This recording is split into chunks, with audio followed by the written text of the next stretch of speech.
Don't do it alone. Do it with one of your best friends. And then you have a shoulder to cry on, someone to trust, someone to work with. Do it with someone you know, someone you went through crises with.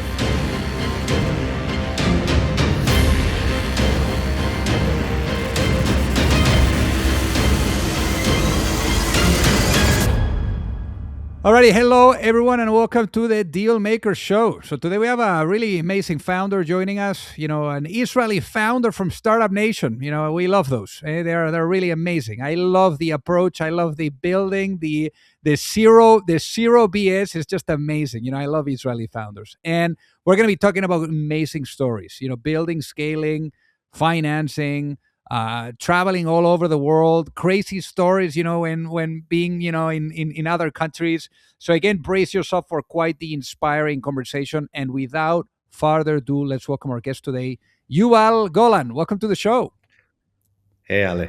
Hope not to disappoint with all this warm intro. And since it's recorded, I'm going to send it to my mother with all these compliments. I love it. I love it. Now, born in Israel, born and raised over there. So give us a walk through memory lane. How was life growing up for you? Life was pretty funny and fun. Israelis, as you said, no bullshit. So it was always challenge authority, always ask questions, always have three opinions on the one same thing. And then we're always, when I grew up, I have a funny story on why I became an entrepreneur. Is like my mom would tell me, "You're out of allowance, no more allowance." So I said, "What do you mean? I want to buy more toys. I want to do more things."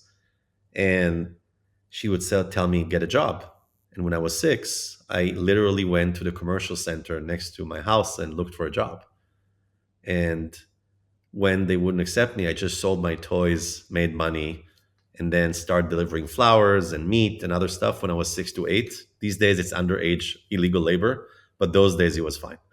That's incredible. Now, for you, I mean, you're a world travel guy. I mean, you've been in Italy, Netherlands, and obviously after you served in the army there, in the Air Force, where everyone pretty much in Israel needs to do. But I guess being in Europe, being outside of Israel, traveling around the world, what do you think that opened up in terms of perspective for you? So I think each and every one of us loves their home country. And some of us are also nationalistic. But one thing I always learned, and that's also from, family, etc., is how can you appreciate where you're from if you haven't explored anywhere else, haven't lived in other countries, haven't befriended people locally? So my idea was actually to leave only for a year and a half. I got a job in Italy, and then it was like, oh, okay, uh, I'll stay for school, and then 1 year exchange in the Netherlands. And at that time, '09, if you remember, no phones. Best DJs in the world were Dutch, so you can only imagine going party in the Netherlands, then Finland and other places. And the idea is, I got to know so many people, and all these people went to school, built their careers, spread around the world, and then you have a network of amazing people. Everywhere feels home, and everyone gets their experience. It was mind blowing. Now, you were in Europe for a while, whether it was Italy or Netherlands, but it sounds like your brother invited you to a wedding there, and that changed, quite the course of things for you. Yeah, my brother called up in '09 and said he's getting married to his girlfriend in mainland China. And as an ignorant Israeli that learned only about the West, I was imagining to see rice fields and people with big hats. And then I arrive in Beijing, in Hong Kong, in Shanghai, and I see Ferraris and Lamborghinis and skyscrapers in the midst of a world economic crisis. I was like, what the? No one told me about this. I am leaving Europe. I'm going to set up a company here because it seems like the market is so big. Not because Europe wasn't great, Europe was amazing, but I saw an opportunity. And then I was like, okay, I don't have enough money, and it's '09. I have a little bit that I've saved. Let's move to somewhere with no foreigners, with no one that could speak English, but the market is enough, the size. So I moved to a place called Hainan, which is the size of Belgium, small profits, only 10 million people, and set up my first business. That's amazing. Now, how do you go from that to that crazy night, sleeping story? Okay. So as I've described, I set up a pretty awesome business that did stuff I wanted to do. It was a services company that did initially go to market for foreign companies, and then some M&A services. And then I also set up the first electronic music festival in China, which was unrelated to anything else because I wanted to have fun. And all of a sudden, this 20 something year old guy that is not Chinese gets to know all the famous people, politicians, etc. And in a province with 300 foreigners, that most of them are English teachers, they're starting to worry because China is a wonderful place, but they worry if you're doing things that don't follow the book. So one day, I go home on the e-bike, which is very normal to go there on e-bike to commute. And if you've been to Tel Aviv, it's the same thing. It's just places with traffic. And I tell my friend I'm going to take a nap because it was a hard week, Friday evening, and then we'll go out. I wake up at 2 a.m. and I never take such long naps. And I go to the living room, which I used to leave my laptop and phones because I wanted to disconnect my sleep and work. Laptop is missing, two phones are missing, but my passport and my wallet is there. As a crazy Israeli, I look around. Where was who came in? Where did they come from? Doors are locked, windows are closed. So I was like, what the hell is going on? Luckily, it was that week that I replaced my computer. So I had another computer. I emailed my friends and say, hey, if you don't hear from me within the next 7 days, probably I've been taken. Now, let's go back to the past and tell you another story. A week prior, I got a call from, I want to say, one office that usually we were cooperating with. And they said, hey, we want to come for coffee. And then I said, okay, great. They came to coffee. I asked them, what do you want to drink? And they asked the same prepared drink. That was like, sorry, the day before. And then, or the week before. And then they had the same drink. Probably, I suspect that there was some foul play. And then I went back to the office to see my cameras. The hard drive is burned. The week before that, I get a call from the visa office. And they called me up and say, hey, Yuval, we would like to ask you for the service level review. And those people don't ask any service level review. So I call up the consul general, who was my buddy, and I say, hey, I've been called for a service review. If you don't hear from me, I've been taken. So I drive there. The person I know opens the door. Three people are waiting in. Door is being locked. One asked me a question. One is laughing. And one is like writing notes. And they ask me, hey, Yuval, so what's your relationship with the embassy and the consulate? And they're like, I just spoke to him. It's like, why do you know so many people? And I was like, I don't know. I'm just nice. And we heard you serve in the military. What did you do there? I said, guys, everyone served in the military. So basically, imagine you're at the safe spot, you're asleep, and they basically tell you, hey man, if you're Mossad, we know how to get to you when you're fucking asleep. Sorry for my French. That's scary as fuck.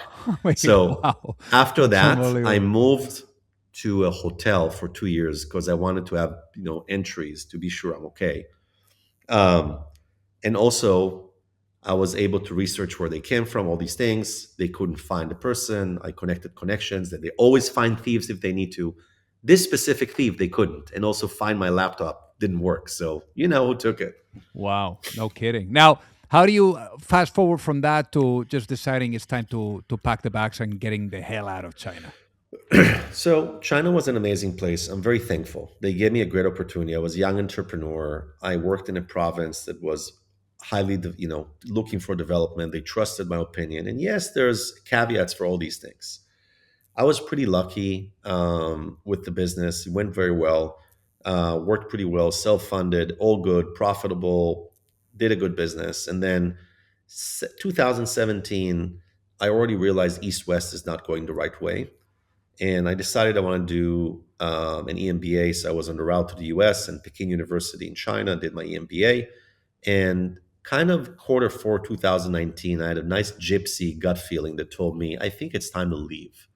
And not because the company wasn't doing well, it's still profitable. It's like kind of an investment vehicle for me today. And December 19, I say, okay, I'm getting rid of my apartment in Hainan. I'm selling it. And I move my apartment in Shanghai to a storage unit. And I'll be back after winter to see what it is. And we all know it was the winter of Game of Thrones. No more winter. And then I realized the largest exporter of everything is shutting down. That means no logistics, no construction workers, no construction materials. We're going to have a real estate shortage, which is going to cause inflation, which will in return increase interest rate. So I said, holy moly, I need to buy a lot of real estate before it becomes too expensive. So I went on a shopping spree and I've failed in 6 countries because of Forex or no loans for foreigners or compliance. Luckily, I succeeded in Greece. And as you know, Greece took me only 7 months. I thought about New York because everyone escaped New York. Said New York is gone. And I was like, look at the skyline: BlackRock, Blackstone, JP Morgan, Goldman. It's not going anywhere. So we bought 80 condos among friends in Williamsburg because I realized people will escape to the outskirts. It took 8 months to close. And then goes my new company. But along the way, you're skipping some really interesting stories too that I'd like to hear Uh-oh. about what happened in Uzbekistan and Brazil. Uh-oh. Okay. So all these things happen. You caught me. I try to avoid that, but you have good memory and you write everything down. So it's very dangerous. So when I left China, I wanted to take a break for a little bit, and break kind of gives you time to learn and think. So all the entrepreneurs out there, whenever you have a company or sell a company, take some time off, do something for the mind and body because we work on high adrenaline, right? So we plan a trip, which we always do every February or January. We go to Niseko in Japan, which has amazing powder, amazing food, amazing everything. And then COVID starts, and my mom is usually worried about me. And I was like, Mom, don't why don't you tell me not to go? And he said, you never listen to me. So if you're probably made up your mind. So you're probably right. And then she said, are you going? And I say, of course. And she asked, why? And I was like, because if the world is going to end, I'm going to spend time with my friends. So while I'm there, my Chinese friends are calling me and say, hey, there's something going on in China. We need your help. And I was like, what's going on? It's like, there's this pandemic. And I was like, how can I help? I'm not in the medical field. I don't know what to do. It's like, yeah, but you're a crazy guy that gets shit done. We need medical equipment. And I was like, but I don't want to get into that field. It's like export and manufacturing. And I heard it's like a lot of corruption in this thing right now. And then I was like, okay, let me make a few calls and see how it goes. And send some ADHD, OCD. I called all my network and everyone says, no, no, no, no, no. Start speaking to people and they say, yeah, I have 15 million masks stuck in the middle of Madrid or Uzbekistan, whatever, whatever. All liars, of course. So I said, okay, F it. If a person that is connected as I am can get this shit done, how can an orphan or a single mother or a doctor at a hospital get it? So I went on a global flight spree to decide that I want to save the world. My friends from Niseko, you can call them, and there was an article written about me. I was able to get 11.5 million masks. I donated the profits to Red Cross, orphans, hospitals, children, friends. But on the way, someone gave me a tip that there's a storage unit in Uzbekistan. So I said, okay, I've never been there. Flew to Uzbekistan, was greeted by people that speak no word of English. They picked me up in some shitty car, and then they switched to another car, and then switched to another car. And I was like, what is going on? We drove 8 hours into the mountains, and we get into the shady road with those broken flashlights, just like a Quentin Tarantino scene. And we go into this weird little factory, and then they tell me, Musk, Musk. And I was like, this is underwear. This is not mask. And luckily, the guy that took me there was an ex Russian Special Forces unit guy. And I was like, get me the fuck out of here. The two vans come in like this, blocking the street. We're driving the way out. And I told him, take me to the nearest airport. And he's like, no, no, no, we drive you back. Only 2 hours. I was like, dude, it took us 8 hours to get here. Get me the hell out of here. It's also my birthday. I'm not spending it with you. I want to be on the nearest plane.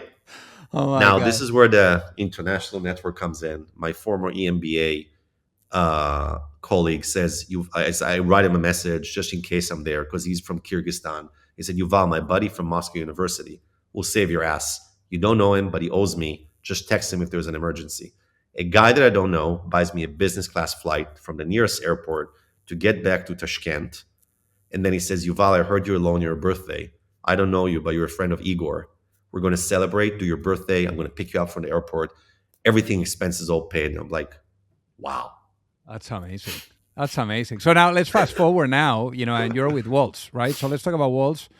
You landed in New York, you look around, Blackstone, and they own those apartments, all this real estate, and especially given what you had discovered, by traveling and seeing your experience in other countries, like you were referring to, like Greece and so forth. How how I mean, it sounds like that kind of like led to the idea of solving the problem really with Waltz. So I guess for the people that are listening to get it, what ended up Waltz being, and what's the business model? How do you guys make money? So great question. Thank Ali. So I basically what happened is I went to research why is the market so broken, and in simple words is think I'm an Israeli that goes to buy in Spain, right? I'm not in the system. They don't know anything about me, even if I claim to be what I am. And let's say you work in Google locally, I work in Google Israel. My documents are different. My tax returns are different. So I basically said, okay, I want to speak to all the heads of securitization in Wall Street to understand what are they afraid of. And for the people that don't understand what is securitization, go watch The Big Short. In simple words, is a few people take a mortgage and another one takes more mortgages and they pull them up and sell them in the secondary markets. So I went to people at Blackstone and BlackRock and Nomura and Citi and asked them, what are you all afraid of? And they're like, basically, the loans are different. The foreigners, we don't understand them. But if we'll have data, we will understand them and we have ability to buy it if it's all standardized. And I said, okay, great. So if I standardize everything for you in a language or way you understand, you will buy my loans, right? They say, yes. But please clear with the regulator what they are afraid of. So we went to a lot of regulators to understand what they're afraid of. And they said, we're afraid of people that don't pass KYC, which is identity verification, AML, which is anti-money laundering, like your drug dealers or armament traffickers and all these things. And I said, okay, if I clear that, will you allow me to do business? And they said, yeah, of course. And then I went to people like you and me and say, what are you looking for? And they said, I want an end-to-end solution like Amazon. I'm busy. I'm a deal maker. You told me you did 300 deals, right? Your time is money. You want to click here, get this shit done for me, and I'll pay a premium. Just leave me alone. Don't call me, bring me into the signing, right? So sounds like an easy task, but real estate is like a 50 trillion industry in the US, full of layers. So I went and researched every single step, which is like 10,000 mini steps. And I'll tell you what is the solution today. So let's say Ali wants to buy an apartment in New York. His realtor now refers me to Waltz, so you find me on Meta or Google. We will do your KYC within 30 seconds. We will check the property you want to buy on data and everything and tell you this property is qualified with big data plus a lot of information that we have. We will do your anti-money laundering when you upload your documents within a few minutes time to clear you up. Then we have the ability to open for you a US-based entity with all the docs plus tax optimization and everything within 30 seconds. Now we do two things. You're based somewhere around the world, Spain, Singapore, London, etc. And you need to move currency, right? That will cost you a lot of money. The outbound bank will tell you, hey, what is this money? The inbound bank will say, hey, what is this money? So we set up for you with APIs two accounts, one in your home country and one in the US. API, we fully control the compliance. You wire your currency, we clear it, we do your currency exchange, we do your wires, money gets to America because you already cleared it, no questions asked. We then deploy your appraiser to make sure your property exists and what is the value. We originate a loan that is being sold to the secondary markets directly, BlackRock, Apollo, hedge funds, and others. You then find out that you don't have an SSN. You heard about an amazing company called Lemonade or State Farm. They will not sell you insurance. We have a subsidiary that will sell you insurance. Loan is being closed. We sell the loan to the pool of the secondary markets. But Ale, the busy guy, doesn't want to talk to anyone. So he stays on my platform for banking, for insurance, for wires, in the future, debit cards, CPA, everything that you need, which is very, very fragmented and compliance ready. We do it for you. No pain for you. We have repeat clients, people refer their friends. It's pretty awesome. That's unbelievable. Now you guys have raised 20 million bucks. How has it been to the journey of going through the motions for raising money too? I mean, you have 20 million, and then also you have the warehousing facilities. So talk to us about how has it been the journey of raising that, and then also what's the difference between raising equity to also raising the warehouse facilities. So, two parts. I can tell you, luckily, my seed round happened during the best time to raise money, which was late 21, early 22. So, that was a pretty awesome round. My second raise has been during the toughest time in history, which is early 2024, when the interests were the highest as possible, when the world was shaking, fintech was down, proptech was down, everything was down. So, that was as challenging as hell. Um, the idea was to build a good storyline at the end. What is the problem you're solving? What does the team and what does the history say about the future? And what is the total addressable market and how to get it nailed? And all these things together kind of tell the story to the VC that you can get shit done and they believe in you. So that's kind of from the equity raise. And one of the other things is I've raised during COVID, and I told um, all my angel investors and my former partner that for me, I don't do Zoom meetings on the first one. I want to meet the people I'm going to marry. I want to be sure I'm in the room having fun and laughing. Because if they're anal, no, I don't want their money. I'm an second time founder with a self funded fund. This should be fun. This should be amazing partners. Now, for debt raising, not venture debt. So, guys, warehouse line basically means I buy money and I sell money, just like a bank. Those guys are serious. They really do a lot of due diligence. And not only that, they want to see a track record. They want to see your audited financials. They want to see that you know what you do and that you do a lot of it with no delinquencies. Because we're a lender, they want to see your tape, they want to see your performance, they want to see your projections, they want to see every single thing because they're a financial institution. And once we nailed the process, which we did initially, I was building this company in a way that it'll be ready for an M&A or an IPO, because that's what I used to do as well. ESG, women and men equality, building a data tape, building all the corporate orders, policies, and all these financials. So when someone does due diligence, they'll be like, wow, this is not a startup, or it's a startup that is run like a conglomerate, but moves fast. That's unbelievable. I mean, obviously, it's been the quite the journey already. But with investors, the expectation of an amazing vision, right? Like the future that you're living into it has to be exciting too. So I think that if you were to go to sleep tonight and you wake up in a world where the vision of Waltz is fully realized, what does that world look like? Um, some people tell that CEOs should rest sometimes. So if uh, one day I can take a holiday and everything works automatically with no compliance issues and no AML issues and no funding issues and no things, I don't know what I'll do with myself. So probably I'll do another startup or I'll build another division. But that world would be that all the users trust us enough so they don't need to speak to a sales agent because we're big enough. The puffin that is our logo will be recognized just like Apple. And then people will onboard automatically and there's no escalations and it's all automatic. And you and I can sit to have a drink wherever you want around the world, have a meal, and I'll show you, hey, look at the dashboard, look what's happening here. That will be the dream scenario. Now we're talking about the future. I want to talk about the past, but let's do so with a lens of reflection. So let's say I give you the opportunity of going back in time, and now you're perhaps sitting down on that airplane on the way to China to launch your first business, and you're able to sit down next to your younger self and be able to give that younger self one piece of advice before launching a business. What would that be and why, given what you know now? Don't do it alone. Do it with one of your best friends, best friends. And then you have a shoulder to cry on, someone to trust, someone to work with. Do it with someone you know, someone you went through crises with. Do it with someone you love and you love to argue with them and you can enjoy. So that's one thing. The second thing is usually when the elderly give you advice, stop being a schmuck and listen. They probably know something better. Yes, you want to prove to yourself. So I think if my younger self would have listened more, would have been great. I've learned more and listened a lot, but I could have learned more. So my late 20s one, listen even more. So I could have listened earlier.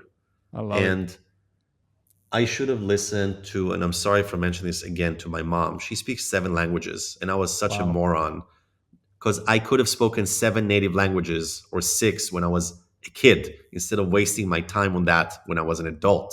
When you know, and that would have opened a lot of doors earlier. Um, what else?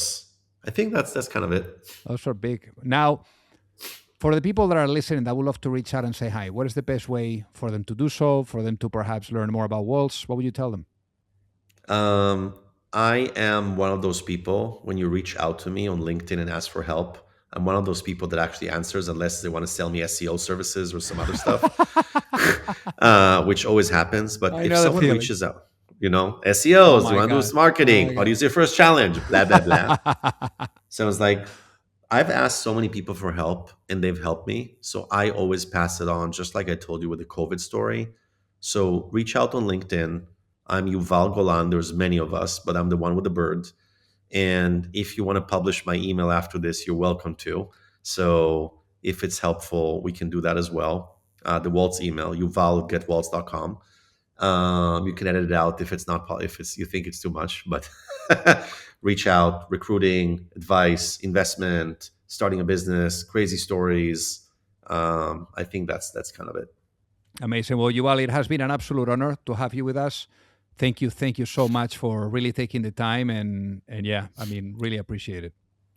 Thank you, Ale. Thanks everyone for listening in. Hopefully I didn't bore you, and if I did, I'm sorry.